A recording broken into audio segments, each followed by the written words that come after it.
Hi everyone, here's QuickyBaby and welcome back to World of Tanks. And finally, the European server has access to the Object 244. This is a Tier 6 Soviet premium heavy tank that has actually been out on the North American server for a couple of months. In today's video, I'm going to let you know everything there is to know about the Object 244 by firstly comparing it to two of its competition in the form of the T-3485M and the IS. And after this, of course, I'm going to follow it up with some gameplay. And today, from the North American server. So the Object 244, in a nutshell, this tank is pretty much like a stock IS that uses an 85mm main armament. However, also, you have to compare this tank to a T-3485M, which is a Tier 6 Soviet premium medium tank that a lot of people will have had access to as the first rental tank that you get inside the game, and it's definitely a very, very powerful, frankly overpowered Tier 6 Soviet premium medium tank that would be a great pickup for anyone, and so this is what we have to directly compare it to. And the T-3485M as well was given away practically for free in one of the easiest mission marathons in the game, so a lot of you out there will be thinking, is the Object 244 better than it? Well, immediately we notice the damage per minute of the Object 244. Well, it's not terrible. It is better than the stock IS with the 85mm gun. It's not nearly as good as the T-3485M, firing a whole round a minute less than that tank. This carries a good amount of ammunition. You're really not going to be running out of rounds unless you're firing them willy-nilly in this tank, and you're going to be able to take a nice plethora of standard ammunition and premium ammunition. The standard pen is 144. That's really not going to be enough quite a lot of the time inside your bad matchups, and you're going to have to dip into the 194mm penetration APCR rounds that this tank has. Alright, so now onto the gun handling. It's actually really nice news for a heavy tank. 2.3 seconds aim time and 0.16 and 0.18 dispersion when turning the turret and when moving the tank respectively means that this thing has great aim time for a heavy vehicle. However, the alpha damage at 180 really isn't heavy for Tier 6.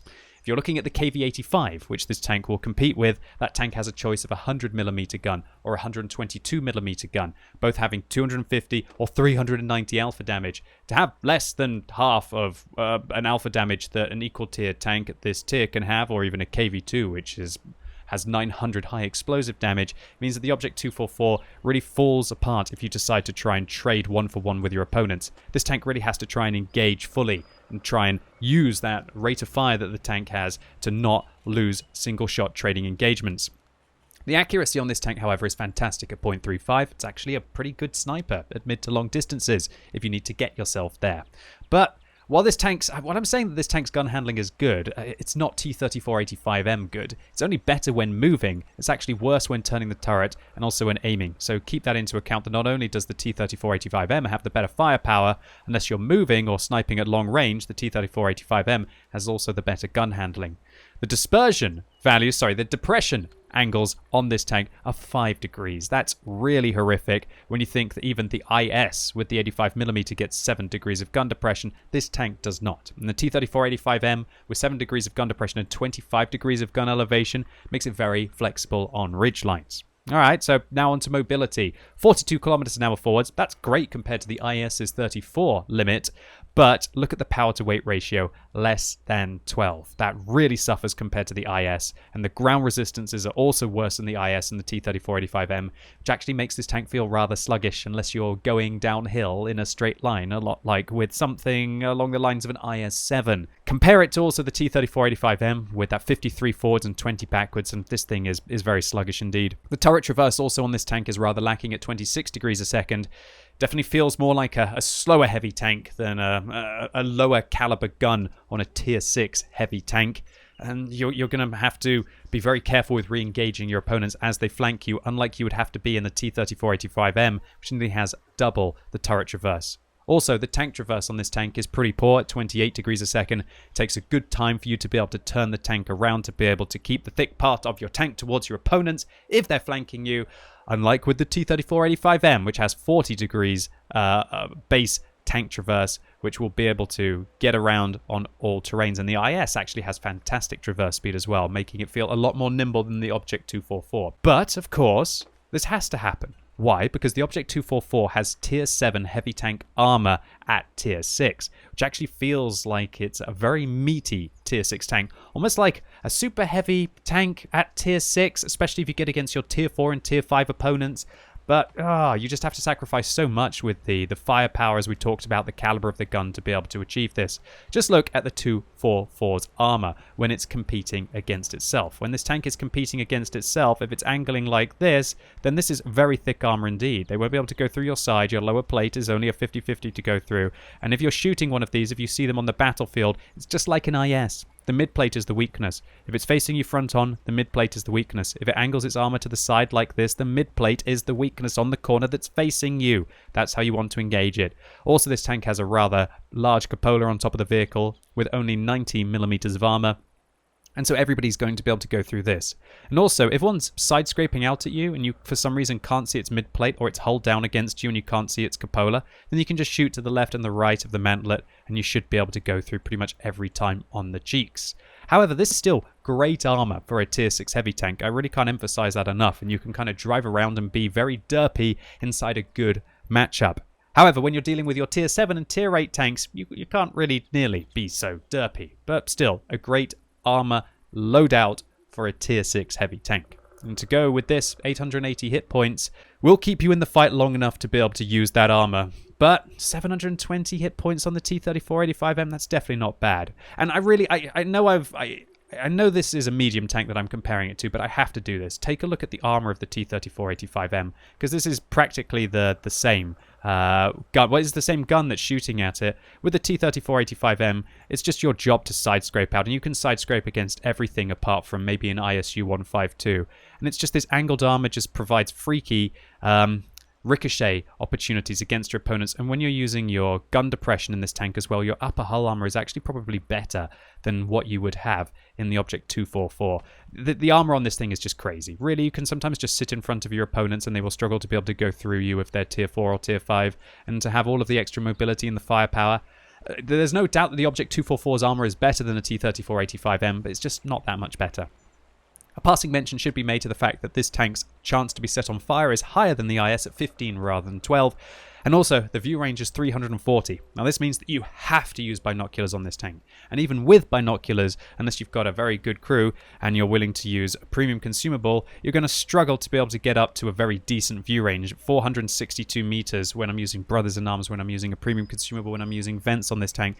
And so keep that in mind, that unlike the T-34-85M, that if you have a really good Soviet medium tank crew, you can kind of probably get away with coated optics on that tank. You're never going to be able to do that on this vehicle, and you're going to be wanting to use binoculars. But on the other hand, you can do that because of the tank's very good aim time and gun handling. There's no way you should take a gun laying drive on this tank, and unless you want to take a toolbox to be able to get your tracks back on quicker, the best loadout will be a medium caliber gun rammer, improved vents class 3, and your binoculars. But anyway, let's see how this thing performs on the battlefield.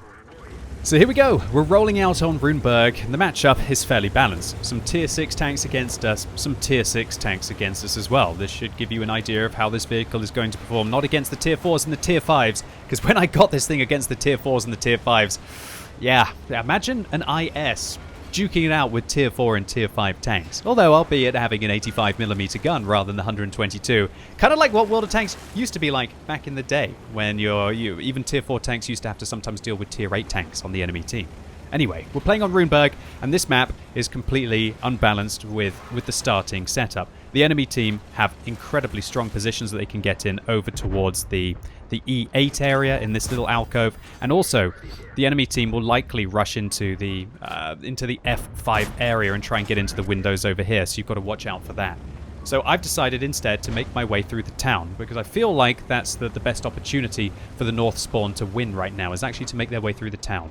And so I'm now going to think, well, should I come around the corner like that? And I realize, no, I shouldn't go around the corner like that. Even though it makes it a little bit awkward for my allies, I should really side scrape out here. And by side scraping, I ricochet not only from behind, but also from in front. Now I can turn my attention to the M4A3E2. So I'm going to aim at the upper plate there, which is actually weaker. We bounce quite a few shells here. Take a look to see what this tank's armor is capable of. If you angle it well and your opponents don't fire gold at you like the M4A3E8 is doing there, then we can do very well indeed. We managed to shut down a tier 7 light tank out the game immediately I was trying to aim for his tracks. Whether we tracked him there or not doesn't look like we did. We were only spotting him for our allies. But immediately, you can see that this thing is rather meaty. If you side scrape it carefully, you will do well. As soon as your opponents dab the 2 key, then more often than not, they're going to be able to go through all of your plates. And I'm going to try my best to not fire as many premium rounds as we can here to give you an idea of how you can play this even without just YOLOing gold all the time. But against an assault Sherman like this, I'm definitely going to need those premium rounds. And so we fire one off, and I'm thinking about loading my standard rounds again.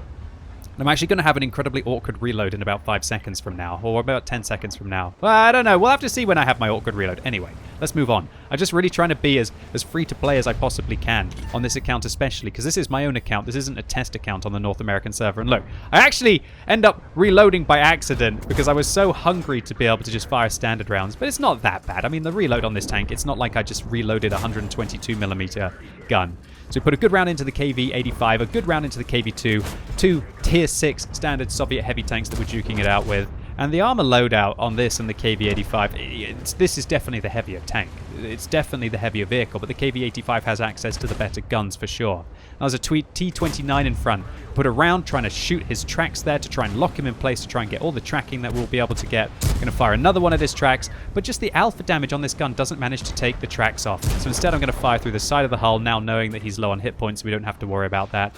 Going to fire again at the King Tigers, the captured Tigers tracks here, and even with premium rounds we can see we can't go through the side of the armor from that angle, so we have to shoot at the mid plate up there, and now we can go through the side, albeit with premium ammunition. So I'm thinking about trying to lock down the guy's tracks. I don't do that. I'm going to load standard rounds again now and go after this King Tiger, and it looks like something's absolutely pummeling my team here. Make a bit of a misplay there to bump into the Scorpion. I'm thinking, shall I pull back? Because it looks like there's an E25 at the back just absolutely ripping us apart. And then I figure out, well, if I don't push forwards, then this game's going to be a loss probably, because we've got pressure from the north. If this flank fails, then it's over. And there you can see the E25, probably one of the most crazy Tier 7 tanks you could ever have to face against, just ripping our flank apart here. Well, our advance apart, I should say. So we put one premium round through the Tiger P's lower plate, a second premium round through the King Tiger's lower plate. And now we're going to be able to see if we can just keep an eye on that Type 64 while we also try and handle this Panther here. And again, I'm going to try and side scrape. I want to bait him into shooting my tank through side scraping in this vehicle. Something you can do in all of your Soviet heavy tanks, and this is definitely one of them for that. So now we're going to be able to back off, and I'm just going to shoot his tracks. I just want to damage them, because now I know that if I shoot that track, his left track as I'm facing him, or his right track as he's facing me, that it's damaged. And hopefully now I can lock him in place, and I can take advantage of that. So I'm just trying to bait with my tracks, but he fires, so I've got an opportunity, and there you go. Now I can take the track off. I've locked the Panther in place. I bounce him again, but I'm actually going to go for the E25, because I feel like that's the more dangerous vehicle.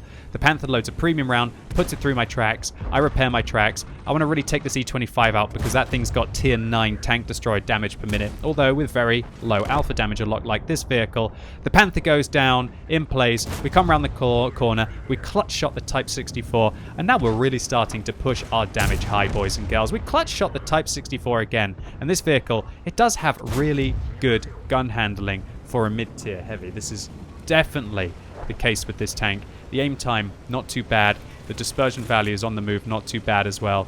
And right now it's just a case of trying to confuse the E25 as to which corner we're going to come round. We finish him off, and now we're hopefully going to turn our attention to the SU-100 to be able to get him. But that's not going to be the case, and so I am just going to go and look pretty so we can have one of those classy QuickyBaby thumbnails, right? Well, some of my thumbnails are more classy than others, right, boys and girls? So next tanker for the Object 244 here, a Confederate medal for dealing damage to 6 tanks, which was subsequently killed by our allies, a steel wall. Not a bad result for this tank, but only 980 damage blocked, although we did receive 17 hits and only 4 of those penetrated our tank. And a high caliber for 2,731 damage. Not bad for not the best matchup of the vehicle. And we fired 30 shots this game, 29 of them hit, showing you just how good the accuracy and the gun handling is on this tank, especially when you're engaging your opponents in close quarters combat practically for the whole time on Runeberg. But only 18 of those penetrated. That's because I tried really hard to not be a gold noob, but look what happens when you're not running a premium account, because you're just playing for a few games to see if you can have a good one in the Object 244, right? On the North American server. And I guess it's really that resupply of that premium consumable at full price that really cost me. But if you're running a premium account, and if you don't run premium consumable, one premium consumable, or even just resupply it when hopefully it's either on 25% or 50% discount, then yeah, you will do very well. But as soon I have to admit, this tank, it's very expensive to play with those premium rounds, and you do have to use them against your tier 7 and tier 8 opponents. It's not enough to flank like in a T-34-85M, for example. This tank just frankly doesn't have the mobility, and each one of those premium shells costs 3,200 credits, and boy, do they really start to add up when you're only doing 180 damage. Let's say you're trying to take on a Tiger 2, for example. You're practically going to have to spend about 25 to 30,000 credits to engage that thing frontally. And even if you get it side, is a Tiger 2 really going to worry that much about 144 unless you get it almost stationary? Consequently, I would never recommend the Object 244 for a free-to-play player or somebody who wants to just grind this tank to make credits, who wants to have a lower tier heavy tank that's going to perform well in all situations. Because really, if you don't fire gold rounds, then you're not going to do very well against your tier 7 and tier 8 tanks, even if you are aiming at their weak points. On the other hand, for somebody who wants to have this as a crew trainer, or alternatively, to have a heavy tank that does actually feel like it gets very varied matchmaking, when you're against your tier 4s and your tier 5s, you do feel like you are a true heavy vehicle. On the other hand, when you're dealing with your tier 7s and your tier 8s, it's a completely different playstyle altogether. So all in all, the Object 244, I personally think the T-34-85M is better, but it's still quite fun to have a tier 6 premium heavy tank that again gets such a wide, varied kind of gameplay. Now, it's coming in a very steep price for a tier 6 premium tank. I think it's just shy of £20 on the European server. And at that price, I think there are better vehicles to pick up inside the game that will either give you more credits, or even are just better tanks, or even just save that money for possibly gift boxes. You'll be sure that Wargaming are going to have more gift boxes and loot crates this Christmas. And usually, unless things change, they're excellent value to be able to just get your raw gold from. And so there you have it, ladies and gents. Hopefully this video was useful for you. If it was, give it a thumbs up. But if you absolutely hated it, give it a thumbs down. And let me know what you think about the Object 244 in the comments down below. Do you think that it looks like a bit of a nothing kind of tank? Or do you think that this thing looks like an interest and you're going to want to pick one up? And as always, thank you so much for watching. You've been epic, and hopefully I'll see you soon.